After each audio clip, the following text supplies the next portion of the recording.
It's pretty quick, this thing.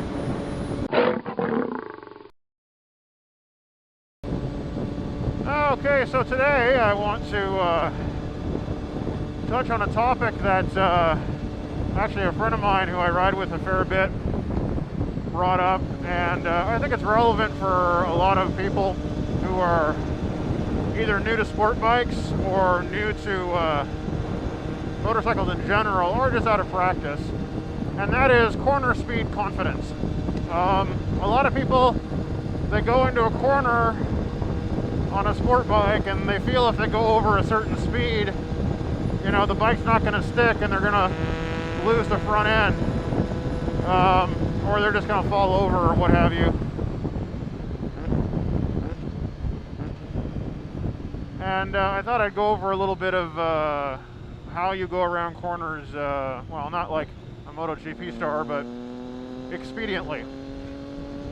And the biggest thing to keep in mind with keeping your corner speed up is looking through the corner. If you fixate on a corner, like if you look at the part you're scared of, that's pretty much where you're going to crash. That's where you're going to go. If you look through corners and you get your head way up into the apex and you look through it, the bike will tend to follow you just through your body language. Now there are limits to that, of course, but generally speaking, like when I'm going through a corner like this, even quite quickly, I look up to almost to the next corner and the bike just kind of figures out where it wants to go, and you kind of have to judge how fast is too fast. But like right here, I've got a decent lean angle and I know roughly how fast is too fast here, and I'm also leaving some bank angle left. You know, I'm not going right down on one knee, because the way you fix it, if you start like wandering like that towards the center, is you just lean the bike some more. Like this is kind of a hairpin up here, so drop a gear. I'm not even touching the brake. I let the bike slow down its own. Then I roll on throttle and just let the bike pick a line while I'm looking through the corner. A little bit of brake there, look through the corner, not even looking at the big scary rocks. I'm just letting the bike go through the corner, a little bit of brake. Let the bike come down, look for gravel and shit, because it's kind of early in the season. And just let the bike go more or less where it wants to go based on how you're looking through it. And when in doubt, a little bit of throttle and lean the bike a bit more. Never, never, never grab the front brake. You know, you should always do all of your braking right now before you lean the bike. If you do braking in the corner, you're pretty much asking to go down, because it's very easy to put in too much brake and lose the front. And if you lose the front, it's not coming back. You're not saving that. You're gonna low side. Fuck, this is shit. Not cool. You can also tell, I mean, I can look at this corner and say, okay, this is a serious corner. I want to slow down pretty substantially for it.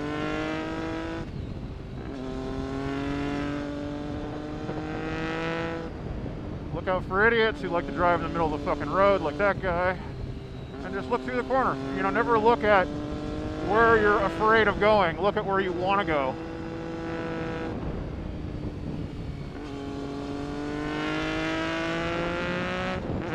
Another important thing to keep in mind is don't get on the throttle, especially if you have a leader bike or something with a lot of power, until you're mostly out of the corner, because it's very easy to spin up the rear, and then if you overreact and snap the throttle closed, it's very easy to spin up the rear and then high side, and that sucks. If you've never high sided a bike, well, try to not, because it sucks ass.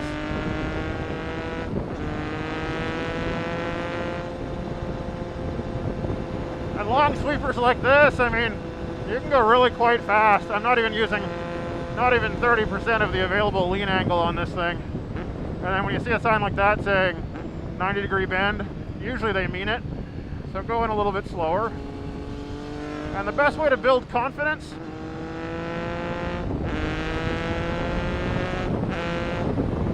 is to pre-run an area slower and then go back a couple times. overcooked that one a little bit, but I just stayed on the brakes and kept the bike upright before I went into it, and everything was fine. Another reason to look through corners really substantially is you can see what's coming. You know, you can say, okay, I want to be in way less of a gear. I want to throw a bit more brake into it. Like right here, a little bit fast for that one.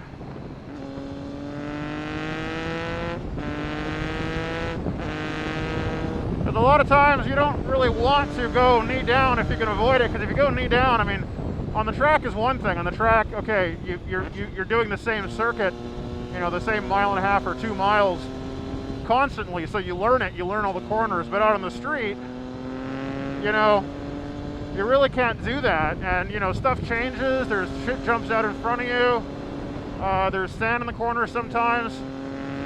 So you really don't want to go flat out the first time, even if you know the road really well. You want to take it a little bit easy the first time, and then, hey, if it's good, go back and do it again. Now, of course, there are limits to how much you want to do that, given how frequent the local constabulary is around your twisties of choice. But generally speaking, that's the safe, easy way to do it.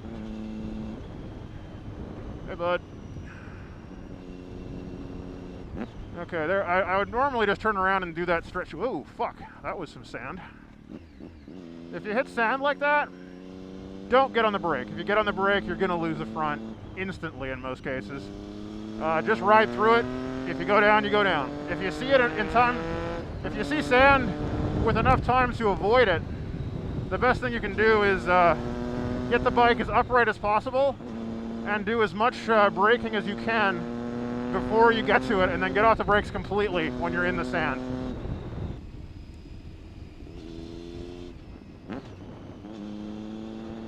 Always gotta watch for fucking sand. Like that's what I hit right there, that sand there, you see it? Hard to see, but it'll really fuck your day up. I gotta say, I really like this Daytona. I need to ride it more than I tend to do. You know, it just goes to show you, you don't need a whole lot of power to have a whole lot of fun, because this thing handles so well and is so effortless in how it goes fast. I mean, it just gives zero fucks.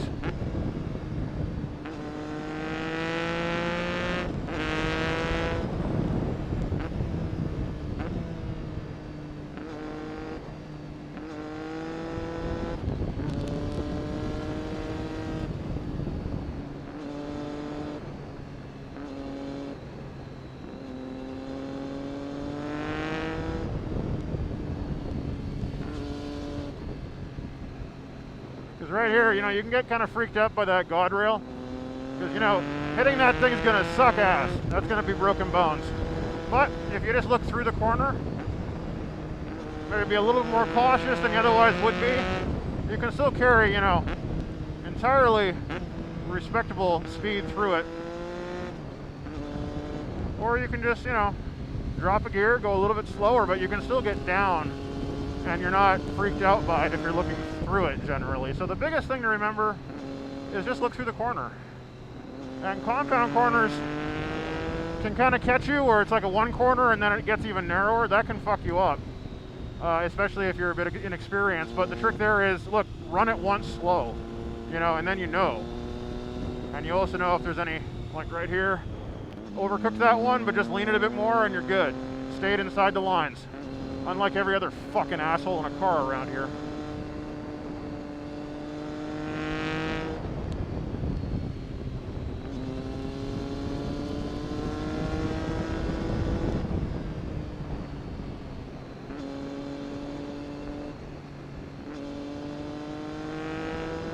Because even if you know an area, you can forget, you know. I mean, there's a lot of corners on this road. This is about a, I don't know, 7 or 8 mile road. And even though I ride it pretty frequently, you can forget shit. You can like, oh fuck, it's that corner. And with guardrails and, you know, trees, you generally don't want to fuck around too much, because that'll get you hurt. But you can go quick. Like right now I'm going oh, probably 80% of how fast I'd go if I was going flat out and not talking and really concentrating. But I mean, I'm having fun. This is a gas. This is fucking awesome. I mean, how could you possibly have a better fucking morning than this? I mean, without naked women. They add naked women to things and everything just gets a little bit better, but still, no complaints. So there, a little video on corner confidence. I hope that helps some people out. If it does, you know, head on over to leonloco.com, sign up for an account, post a comment, and let me know. Hey, you like my channel? Well, hit the subscribe button, and I'll do more wheelies.